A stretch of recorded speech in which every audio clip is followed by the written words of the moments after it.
नमस्ते बच्चों। आज हम पढ़ेंगे आपकी पुस्तक वसंत की चौथी कविता कठपुतली। कठपुतली किन दो शब्दों से मिलकर बना है? काठ और पुतली। काठ का अर्थ है लकड़ी और पुतले का अर्थ है गुड़िया। तो यहाँ पर हम आपको एक चित्र दिखा रहे हैं। इस चित्र में आपको यह कठपुतली नृत्य करती हुई दिखाई दे रही होगी। तो कठपुतली का नृत्य तो वैसे भी आप लोगों ने देखा होगा बच्चों, कब अपने स्कूल में भी देखा होगा और हो सकता है कहीं बाहर भी आपने देखा हो और टीवी में आपने देखा होगा। तो इस प्रकार कठपुतली किस प्रकार नृत्य करती है?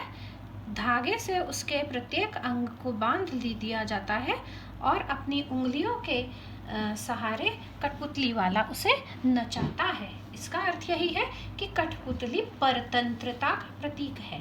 परतंत्रता अर्थात गुलामी, क्योंकि वह किसी के इशारे पर नाचती है। तो यह जो कविता है इसमें स्वतंत्रता का महत्व भी बताया जा रहा है। साथ ही अंत में एक प्रश्न है। अब वो प्रश्न क्या है बच्चों, ये आप कविता पढ़ेंगे तब आप समझेंगे और तब उस प्रश्न के विषय में भी आप चिंतन मनन करेंगे। ठीक है, तो हम पढ़ते हैं कठपुतली।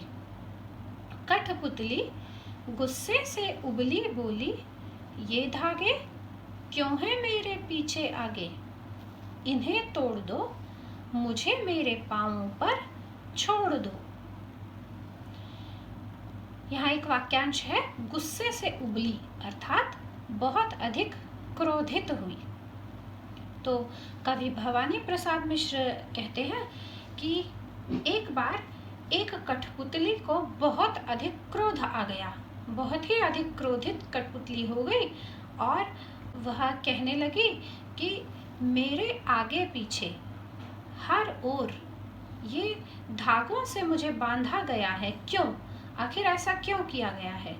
क्या ऐसा नहीं कोई कर सकता कि इन्हें तोड़ दिया जाए और मुझे मेरे पांवों पर छोड़ दिया जाए, अर्थात मुझे स्वेच्छा से जीने के लिए छोड़ दिया जाए, मुझे स्वतंत्र कर दिया जाए। सुनकर बोली और कठपुतलियां कि हाँ, बहुत दिन हुए हमें अपने मन के छंद छुए। तो बच्चों यहाँ पर छंद छुए अर्थात मन का दुख दूर हुआ।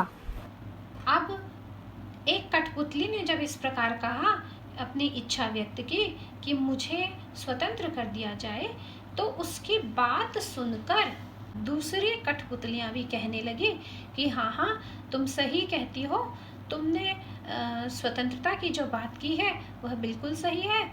काफी समय बीत गया है, हमने अपनी कोई भी इच्छा पूर्ण नहीं की है, हम स्वतंत्र रहे ही नहीं हैं।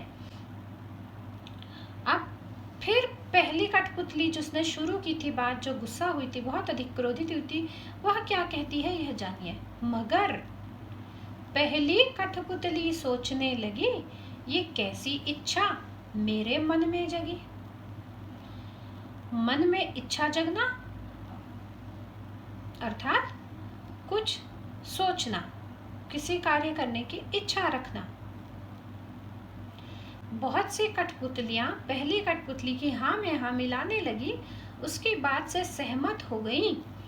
तो पहली कठपुतली अब अंत में सोचने लगती है कि अरे नहीं, ये कैसी इच्छा मेरे मन में जग गई थी, यह मैंने क्या करने के लिए सोच लिया था। स्वतंत्र होने के विषय में यह मैंने जो सोचा, क्या यह सही है? ऐसा वह प्रश्न करती है। आप देखेंगे कि कविता अंत में प्रश्नवाचक चिन्ह से समाप्त हो रही है। तो आपके लिए प्रश्न यही है बच्चों कि क्या जब दूसरों की जिम्मेदारी अपने कंधे पर आ जाए तो हमें पीछे हट जाना चाहिए? यही पहली कठपुतली ने किया। तो अवश्य ही आपका उत्तर होगा नहीं। यदि हम दृढ़ संकल्प लें किसी कार्य को करने के लिए, लेकिन ऐसा नहीं कि हम कुछ भी अनुचित कार्य करने के विषय में सोचें, ऐसी बात नहीं है। हम यदि कोई अच्छा कार्य, कोई ऐसा कार्य जिससे हमारा कोई लाभ होता हो या दूसरों का लाभ होता हो, किसी की भलाई हो या अपनी स्वयं की भलाई हो, ऐसे कार्य के लिए जब हम आगे बढ़ते हैं तो हमें दृढ़ संकल्प होना चाहिए। हमें यह नहीं सोचना चाहिए कि हम दूसरों की जिम्मेदारी अपने कंधे पर आते ही पीछे हट जाएं, है ना।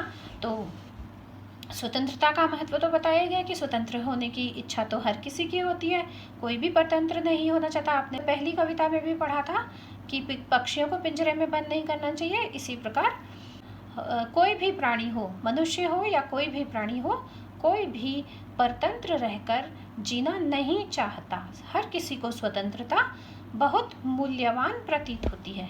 धन्यवाद बच्चों, आशा है आपको कविता पसंद आई होगी। यह वीडियो देखकर इसे लाइक कीजिएगा और कमेंट भी कीजिएगा।